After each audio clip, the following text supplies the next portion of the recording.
Hi YouTube! I want to thank everyone who viewed my videos and who subscribed to my channel. I felt so blessed. Thank you so much. This video, I'm going to be talking about how I was diagnosed with Turner syndrome and the characteristics that I have of Turner syndrome. And I'll start out by talking about how I was diagnosed with Turner syndrome, being because I was 14 when I found out that I had Turner syndrome. And the reason is because I was born March 1972, and I was 2 months premature. And when I was born, I was in the intensive care unit, NICU, I think is what it's called, and I was in there for 6 weeks, and they did do tests and everything, but they didn't do any genetic testing that I'm aware of. So with that, they told my parents when they released me at 6 weeks old that I had a horseshoe kidney, and they didn't know why, that my kidneys did not separate. Then also that I would probably grow at a not a fast rate, a smaller rate, you know. They said that I would probably catch up later. So then 14 comes around, and I go in for some school shots, and it was determined I hadn't grown much of any. I can't remember if I grew any or if it was just a small amount. I can't remember, but it was enough that they sent me to a genetic doctor to just check everything out, to see if I was just going to be petite, just my mom's petite, so she's 4'11", so they didn't know, because I've also got an aunt that's 4'8", so anyway, so they told my parents to take me to a genetic doctor, and I did go to a genetic doctor, and they did x-rays on me from head to toe and 2 lab workups. And then we were called back in 4 to 6 weeks later and was told that it did come back that I had Turner syndrome. And I wasn't explained what it was or anything other than I was going to be small and that I would not be able to have a baby. And I wasn't explained that it was because my ovaries didn't develop, that's what this Turner syndrome is a chromosome disorder, as I said in my last video. So I didn't even know all of that till I was older and did my own research, because I was given this book real quick. It was an orange book, it was real thin, and I didn't understand it. My parents didn't read it to me or even investigate it with me to find out what it really was, because there wasn't much even out there on it. Some of my doctors, I've even had to tell what it even is. So anyway, so I will go now over the characteristics that I have. I have, of course, the number 1, and I bet you guessed it, that I'm small. I'm going to stand up, and you can see that I am very small. I'm 4'5", and while I'm standing up too, I want to show you my feet. Remember in my last video we talked about that the 4th toe could be smaller? Well, Mine is smaller, but also, if you can tell, I don't know if you can or not, that it sticks up on both of them.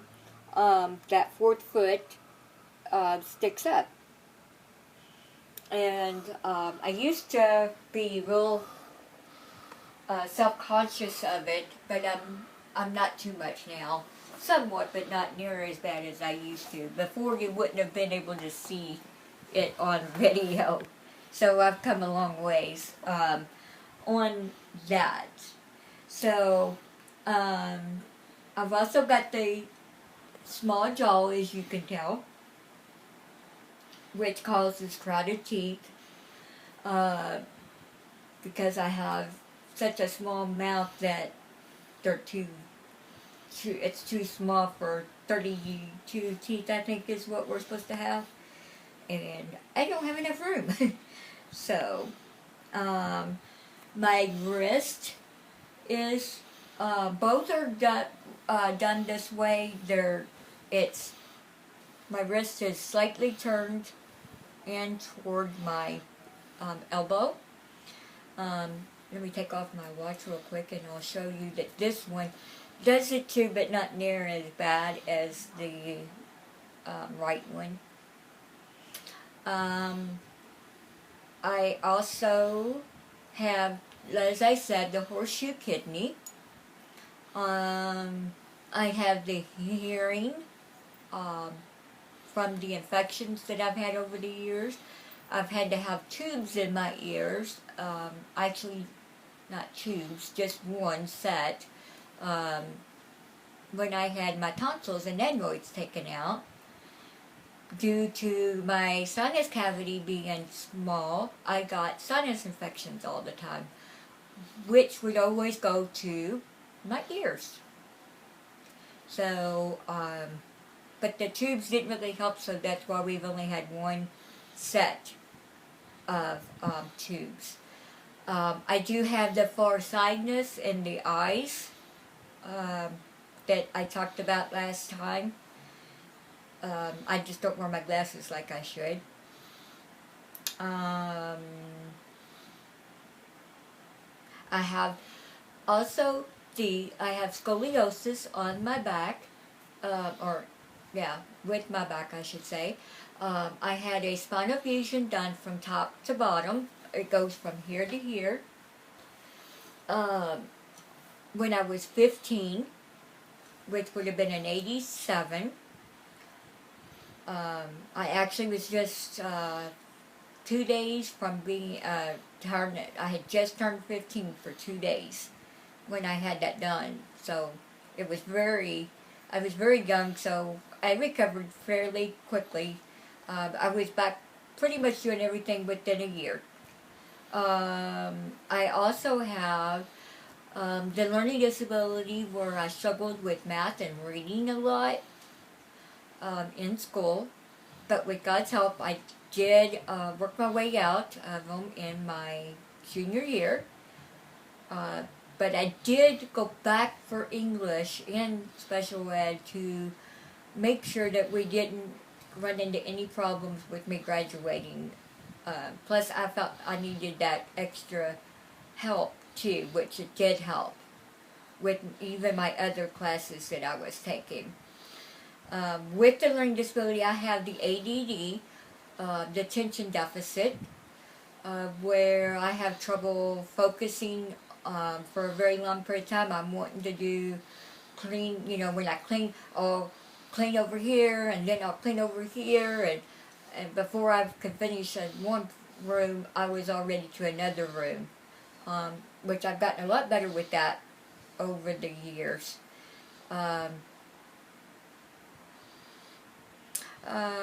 Alright, and I believe,